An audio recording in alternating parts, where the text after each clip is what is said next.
I've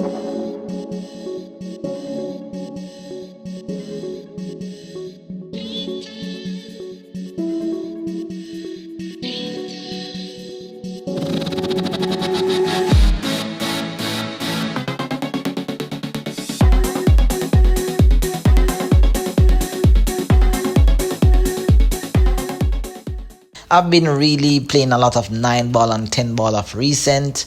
If you guys are 8 ball players, I have some 8 ball rocks that I may have done some assessment on, but I'm not really a big fan of 8 ball. I do play it because predominantly my country, the players in my country, that's what they play, but I'm really invested in learning the game of 9 ball and 10 ball here.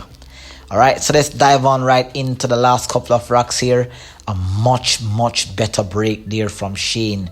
Better spread. Still a couple of clusters near the rock area, but now it's going to turn into a little bit of a defensive battle. And like I said, Kevron really excel, or at least he has been excelling at this area of the game. He's been really playing some good safeties, some more intellectual safeties.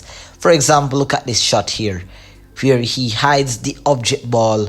He doesn't just try to contain Shane, but he tries to take away all the possible kick. Now, the way how he played that safety there on the one, it was pretty quick, but he trying to kind of edge that one and use the 6 ball as a full snooker. So Shane doesn't have an edge. You can see that Shane is looking to see if he has an edge. Does he have an edge? Oh no, he doesn't have an edge.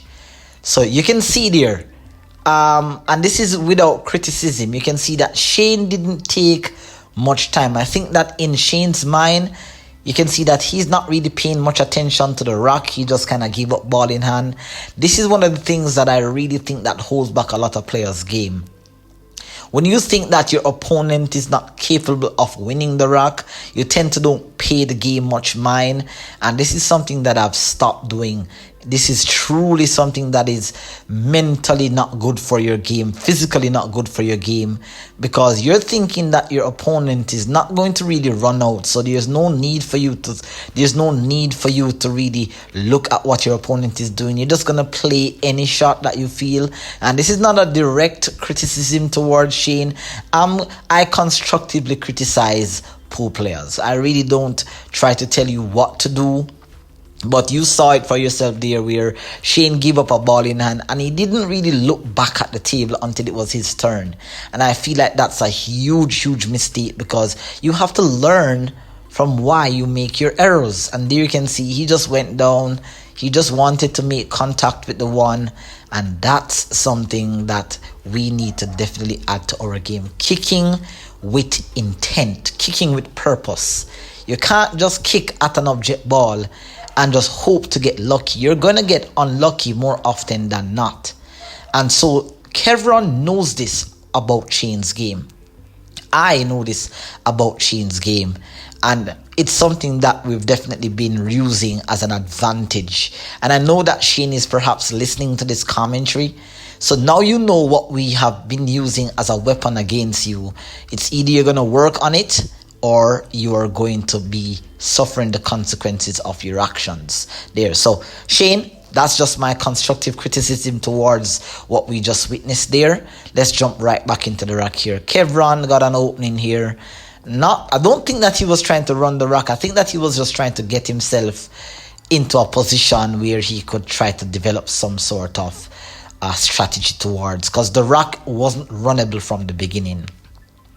Now, what I like about how Kevron approaches the game is that he's not the fastest player, but he's definitely a player that's very methodical and very strategic. And notice how he's looking at all the options. This is what I like.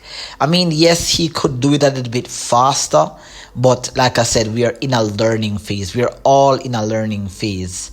So Kevron, what I like about how he's just very methodical, very planned, whatever he does with intent.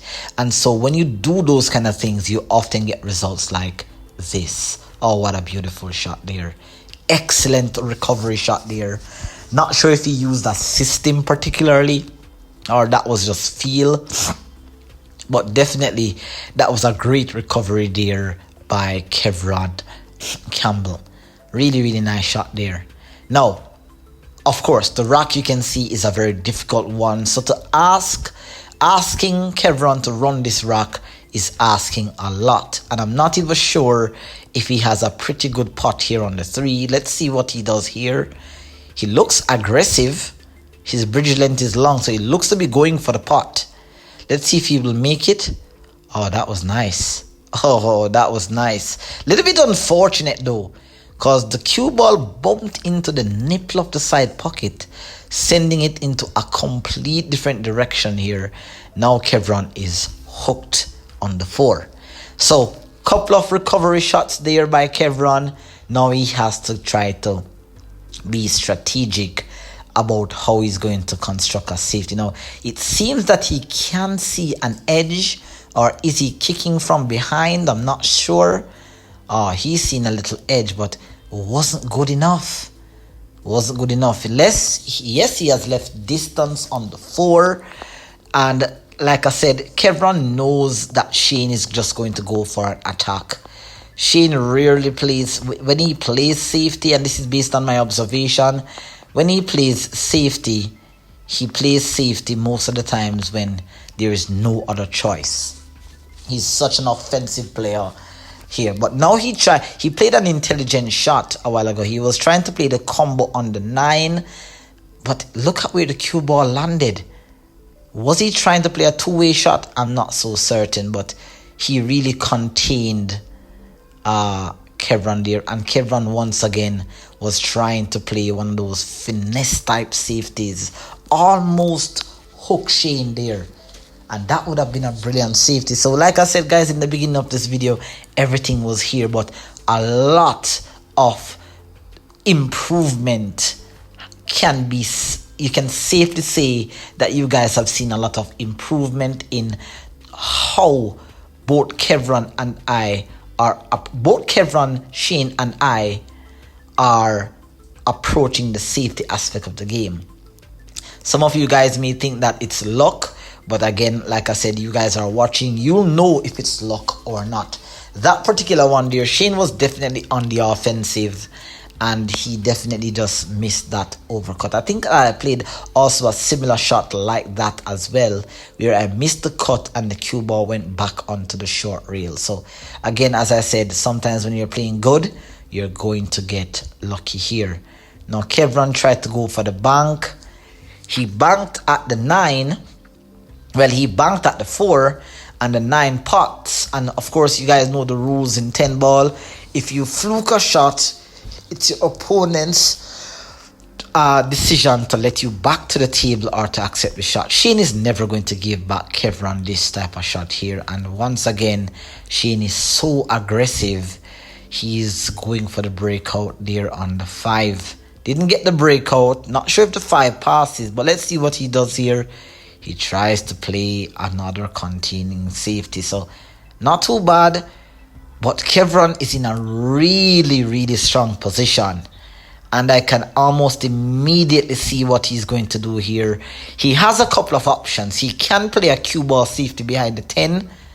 Or he can play an object ball safety. He chose the cue ball safety. But you can see he's pointing that he needed to be behind the 8 and the 10 there.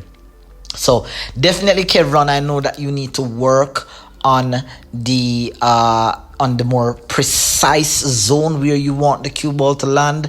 I know that you're watching this video now, so you definitely know that that's some area that you just need to be a little bit more precise with the position. I felt like an object ball safety. Just looking back at it now, an object ball safety would have been more likely option. And you can see Shane is just, like I said, outrageously offensive on that kick. Shane was trying to kick the 5 ball into the corner. I'm not sure if this was an element of safety. I'm just so discombobulated at times at some of the shots that Shane goes for. And best believe, when I tell you, when he goes after some of these shots, he actually makes them. So I can't really blame him. As I said, there's always something to learn from this guy. I'm not that type. I'm a more conservative, precise type of player. But like I said here, it is what it is. We have different kinds of play. I'm not trying to get a player to play with my style. My style of play is very conservative. I'm a very defensive, half offensive type of player here. Now let's see what Kevron does. Kevron has an opportunity. He's been containing Shane for the most part. Shane's hands have been tied for the whole entire part of this rock. So Shane hasn't gotten a chance to really let go. Kevron definitely has the chains on, but it's slipping. So Kevron has to really do something here. And now he just has to play position and get right back onto the 7 here. And notice that he's queuing low on the cue ball. So you know he's going to go a couple of cushions here. And this is the professional way of playing position here. Oh, this is nice. That is nice. Really, ooh, that was heavy. Maybe the angle was a bit too steep. In my mind, I was sitting there and I know that he was trying to go 2 rails. But the speed again kind of failed him. Cue ball got away and Kevron once again. Oh, that was good. Oh, that was good. Finally hooking Shane.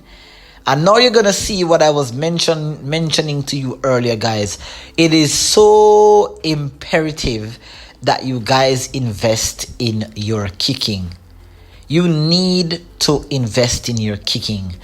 Kicking with feel will get you results, but it won't get you consistent results. You need to have a system. And I'm not just saying this because Shane fails to kick at this object ball that you're seeing here. Kevron knows that Shane's weakness, one of Shane's areas that we used to explore. We know he's a very good shot maker, but we use this as an advantage to really hook him most of the time. And like I said, not sure if he was using a field system. You can see he just kind of walked away. I can safely tell you that Shane did not really look back at the table. Shane did not look back at the table after executing that kick. He was just like, okay, I missed the shot. It's whatever. He didn't look back at the table. He just expected Kevron. And like I said, you have to do an assessment. Once you miss a shot, as an upcoming player, as a player who is looking, let's take a pause from that for a moment. Kevron made a huge blunder here. I'm not sure what happened. I'm not sure why he even sponge raw the cue ball there. I'm not sure. Maybe he should have gone forward, but he left himself with a really awkward back cut. Just remind me, guys, to pick up back on the point I was saying about Shane's kick system there. Kevron really made a huge blunder here. And like I said, it's a makeable shot, but he didn't really have to put himself in that position. Very disappointed there by Kevron. He played a really good rock containing Shane, and he just kind of just sold out the rock here. And notice that Shane, this is unbelievable. What you're about to see here. This is unbelievable. Let me know in the comments, guys. This is what you call, I don't know, dogging the shot. Is that what you Americans call it? I am confused as to what just happened there. I think, like I said, once you start to play carefree, once you start to take shots for granted, Shane just kind of just be like, I think what he said, and you're my audience, I'm going to be honest with you. I think what he said was that